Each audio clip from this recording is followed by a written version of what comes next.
सोलापूर जिल्ह्यातील माळशिरसमध्ये नातेपुते जवळ जुन्या पालखी महामार्गावरील नीरा उजवा कालव्याच्या पुलावरून मुंबईहून फोनशिरसकडे निघालेली इर्टिगा कार आज पहाटे सुमारे 5 वाजता थेट पाण्यात कोसळली।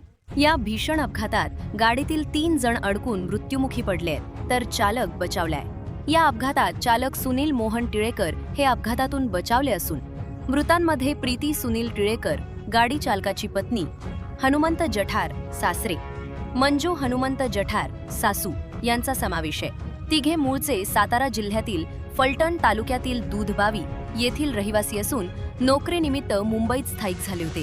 स्थानिक तरुणांनी तातडीने पाण्यात उतरून गाडीचा शोध घेतला।